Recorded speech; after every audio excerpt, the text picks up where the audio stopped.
Good morning, everyone, and welcome to our world tour on May 1st. We are in England today. We have crossed the pond, that is the Atlantic Ocean, and we have landed in the United Kingdom, specifically in England. Don't know the difference? Well, let me tell you about it. The United Kingdom is made up of England, Scotland, Wales, and part of Ireland. So there's like four countries that make up the United Kingdom. They are all under the same legislature, the same group of people make the rules, and they are all under the Queen of England, who is Queen Elizabeth II right now. So they are ruled by a monarchy. What they have is called a constitutional monarchy. In other words, the people get to vote on a bunch of their leaders. They have a legislature that makes the rules that is mostly voted on. They have the House of Commons. Those are all elected people. They have a smaller group, the House of Lords. Those are people who are government officials because they are of noble birth of some kind, your lords and ladies. And then you have the Queen, and they all have to come together and make and agree on things before laws can be made. So we're going to talk a bunch about the monarchy in this video, but just understand the Queen doesn't rule everything and make all the decisions. She's not totally in charge. In fact, there's a lot of things she's not in charge of. But here we go. A little bit about England itself, just the country of England. The capital is London. The currency is called the pound. It's not the dollar or the peso or anything like that. It's called the pound. Now, up until recently, they used euros. They were part of the European Union, and they had money that could be used anywhere on the continent of Europe. And I think they still take those, but generally, they're moving back to the pound because they said, yeah, this whole European Union thing, we're not liking this too much. So they're moving back to the pound. Religion. They actually have a state-run religion where the Queen is the head of the church. It's called the Church of England.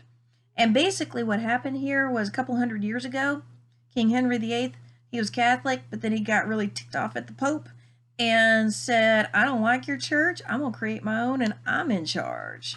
So he created the Church of England, and the monarchy is in charge in the Church of England. So the Queen is the head of the Church of England right now. Their language is English. Surprise, surprise. They do have languages like Scottish, Irish, and Welsh, but they're not, and Irish, but they're not as widely spoken. English is the official language. All right, geography. If you Google pictures of the English countryside, you'll see these lush meadows. You'll see sheep and cattle grazing. If you look at the coastline, you'll come up with pictures like the White Cliffs of Dover. In the town of Dover, in that area, in that whole province right there, they actually have chalk in the walls in the cliffs that go down to the beaches. And so it's really kind of cool. And they're famous for their beaches. Speaking of beaches, no place in England, remember it's an island, no place in England is more than 75 miles away from the ocean or from the beaches. Whether it's on the English Channel side or the Atlantic Ocean side, doesn't matter. You're never more than about an hour or so away from the beach. Now, the English Channel is a little strip of water between the island that is the United Kingdom and the European continent, specifically France. It's only 21 miles in distance. That's like from here in Walker to maybe the Mississippi River, give or take, maybe the other side of the Mississippi River.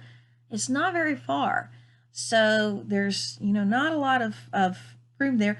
But in the 1990s, they actually built a tunnel underneath the English Channel, underneath the water, and it went from England to France. It's the fastest way to get from England to France these days. So that was it's a very famous tunnel now. The climate, it's generally wet.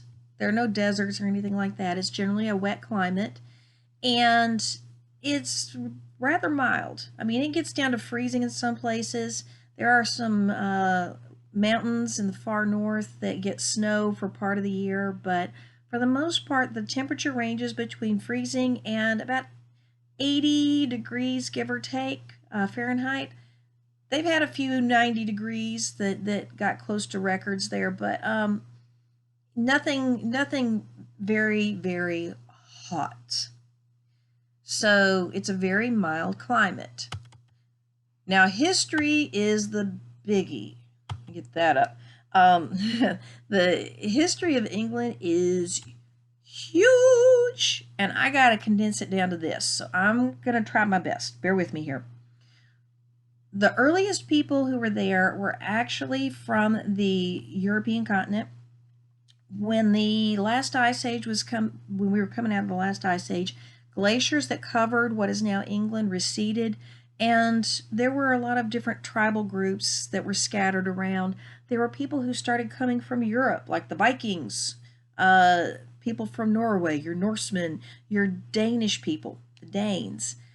You had your Anglo-Saxons who eventually came in from what is now the area around Germany and that area. So a lot of the ancestry of people in Britain goes back to those groups from the European continent. About 2,000 years ago, the Romans took over, and the British Isles were the westernmost part of their empire for almost 500 years. And then there were too many people invading, and they said, we can't keep this up. And so they kind of cut Britain loose. They're like, we can't protect you. Sorry. And so you had the Anglo-Saxons who were there. They kind of took over for a few hundred years. Then you had people who were considered British take over temporarily. But then the French, the Normans, came in. And for 200 years, French was the official language, which is why English has some French mixed in it. Didn't know that, did you? So we had French, and then it went back to people who were British taking over, and we've had several different families, royal families of British descent since the 13 to 1400s. So there you go. That's a little bit of royal history right there.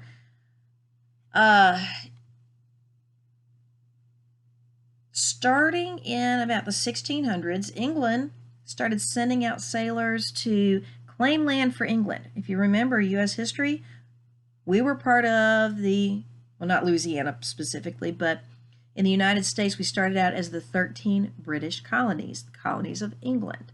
Well, they didn't just stop at the United States. They had Canada, they had Belize, they had India, they had parts of Asia, so much of the Pacific Islands, Australia, New Zealand. I mean, the empire, the British Empire spread out even across Africa, in South Africa and places like that. They had colonies everywhere. In fact, there's a famous saying, the sun never set on the British Empire. And for almost 200 years, that was true.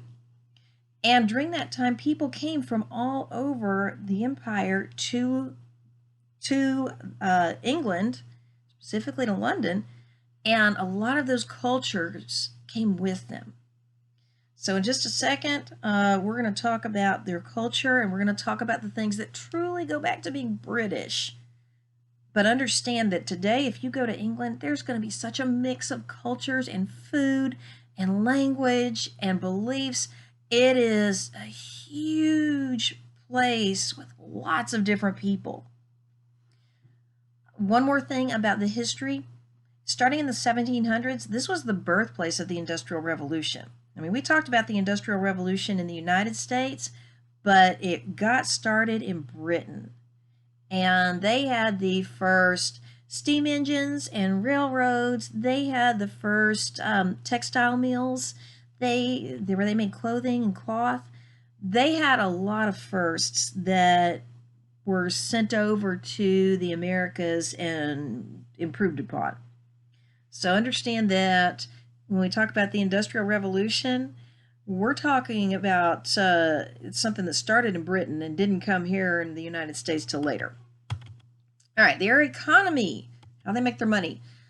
First of all, they have agriculture. They grow wheat, barley, they have lots of livestock.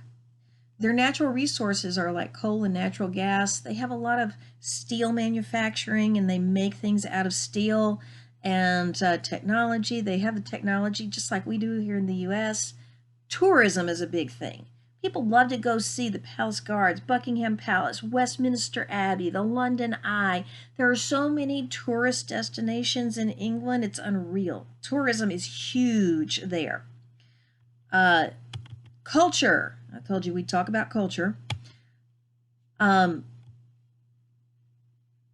biggest thing that is British is tea time. Between 3 and 4 o'clock every day, people stop for tea time. Time to drink their tea, have a little snack, sit back and relax before they get back to work for a little bit longer. It's snack time basically, but you have to have tea.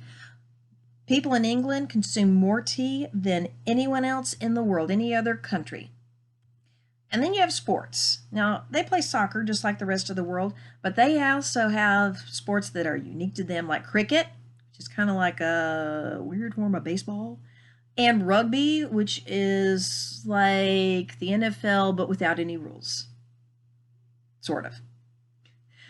Food. They have a lot of fish and meat, fish and chips. We have deep fried fish, deep fried potatoes. That's where it came from, guys. They do a lot of potatoes, grow a lot of potatoes there. They have holidays just like we do, Christmas, Easter, all that. They have a couple that are unique to them, St. George's Day. But the Queen's birthday every year, this is in June because it's Queen Elizabeth II, they have the Trooping of the Colors. It's a huge military parade. If you looked at the PowerPoint presentation, you'll see pictures of this huge parade, all those guards standing in red right there. This is a big deal. It's a national holiday. All right, finally, I'll share with you just a few fun facts. London Bridge is a real place. You might have heard the song London Bridge is Falling Down. Okay, well, London Bridge was a real place, and yes, it did fall down a couple times, a couple centuries ago because of fires and things, but they rebuilt it. And the stones that make up London Bridge, well, a guy in Arizona actually bought them back in the mid-1900s and reconstructed London Bridge in Arizona. Don't believe me? Check it out. I believe it's in the town of Havasupai. You can double check me on that. So London Bridge is in England. No lie. England hosted the Olympics in 1908, 1948, 2012, 3 times. Windsor Castle is the largest occupied castle in the world. The Queen of England and her family still live there. Here's the one I love. In England, for every hour of TV, they can only have 12 minutes of commercials. Wish they'd adopt that here in the US. And finally, there are more chickens than there are people in England. There you go. That is a big lesson on England put down into this little bitty place. I hope you will go look up more about England, read the National Geographic article about it that I've sent out, and look at the PowerPoint presentation because you'll get to see a bunch of pictures. Whew! Whirlwind tour of England. I will see you guys on Monday when we continue our tour in Europe. Adios, bye-bye, ciao, and any other language that might be represented in England.